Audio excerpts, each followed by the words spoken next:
Hello students.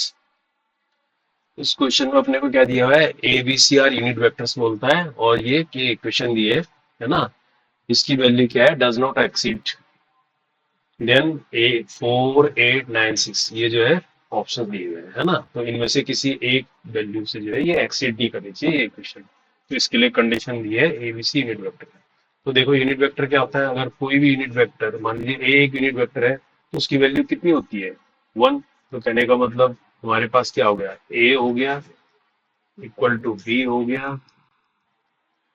Equal to सी हो गया। ये यूनिट वेक्टर है, तो यूनिट वेक्टर की वैल्यू कितनी होती है? 1। तो कहने होगा ये है आपके पास एक कंडीशन। तो और बाकी दे रहा है जिसको अपने को बताना है ए माइनस बी का मोड का square plus B minus C mod का square plus C minus A mod का स्क्वायर।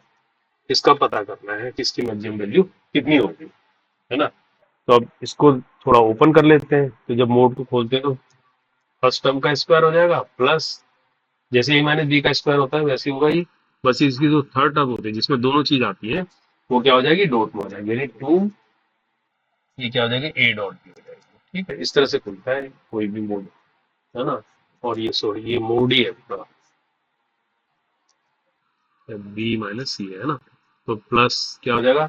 मोड बी का स्क्वायर प्लस मोड सी का square minus two B dot C. ठीक है, ठीक इसी तरह से ये खुलेगा mod C square plus mod A square minus two C dot A. ठीक है, अब ये देखो कितनी बार है? टू टाइम्स है, टू टाइम्स ए स्क्वायर है ना, यानी टू टाइम्स ए स्क्वायर हो गया। इसी तरह से टू टाइम्स बी का स्क्वायर है और टू टाइम्स सी का स्क्वायर है।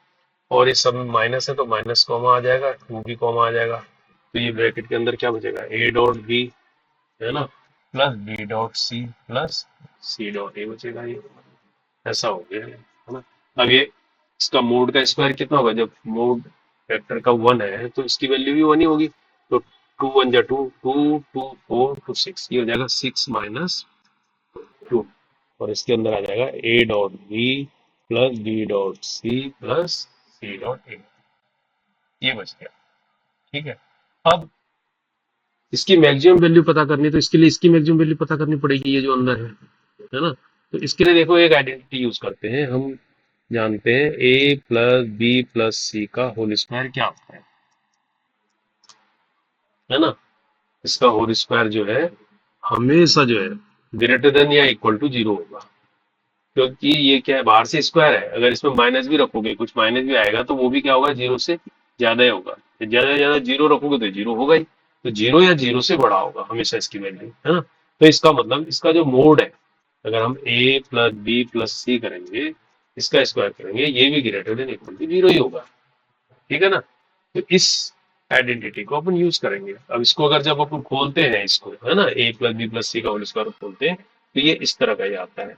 इसका स्क्वायर प्लस बी का स्क्वायर प्लस सी का स्क्वायर और क्या होता है? Plus two A dot B plus two B dot C plus two C dot A ही आता है ये, है ना। चाहे खोल के देख लो इसको, स्क्वायर ही तो खोलना है आपने, है ना, स्क्वायरिंग का फार्मूला लगा के। तो ये क्या है? वैल्यू इसकी 1 है ना।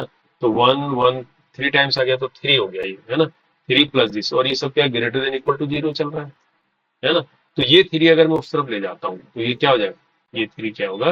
ये 3 हो जाएगा, 3 प्लस दिस हो जाएगा, 3 उधर जाएगा तो माइनस हो जाएगा। तो कहने का मतलब मेरे पास ये आ जाएगा टू ए डॉट बी, अगर एक ही ब्रैकेट में टू कॉमा ले लूँ मैं, तो ए डॉट बी आ जाएगा प्लस बी डॉट सी आ जाएगा प्लस सी डॉट ए आ जाएगा। ऐसा भी लिख सकता हूँ इसको। तो ये ग्रेटर देन इक्वल टू -3 आ जाएगा। आ जाएगा नहीं आ जाएगा? यहाँ से 1 1 1 3 ये होगा। अब यहाँ से देखो इसकी पूरे की वैल्यू क्या है? या तो -3 होगी या -3 से ज्यादा होगी, है कि? तो इसकी मैक्सिमम वैल्यू क्या है? -3 होगी। ठीक है कि नहीं? ठीक है, अगर कहने का मतलब या तो -3 होगी, है ना। -3 से बड़ा फिर कितना होगा? -2 हो सकता है, -1 हो सकता है, 0 हो सकता है, 1 हो सकता है, 2 हो सकता है, ऐसे होगी ये। यानी सबसे छोटी वैल्यू देखा जाए यहाँ पर तो -3 है ना।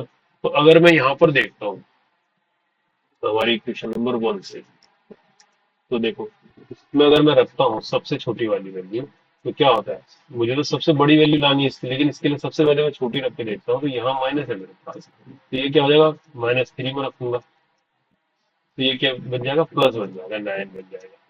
तो ठीक है, अगर मैं यहाँ पर सपोज -2 रखता, तो ये क्या हो जाता, 6 और 2 8 हो रहा है, इससे कम हो जाता, ये रखता तो और कम आ जाती, है ना, तो ये वैल्यू कम आती चली जाएगी। अगर 1 रखूंगा तो 6 में से 1 गया, 0 हो जाएगा, 2 रखूंगा तो 4 आ जाएगा, 3 रखूंगा 3 आ जाएगा।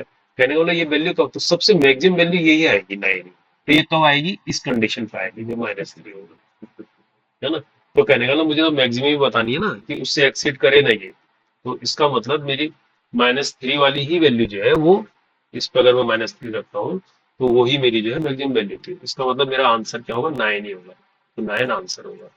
ठीक है।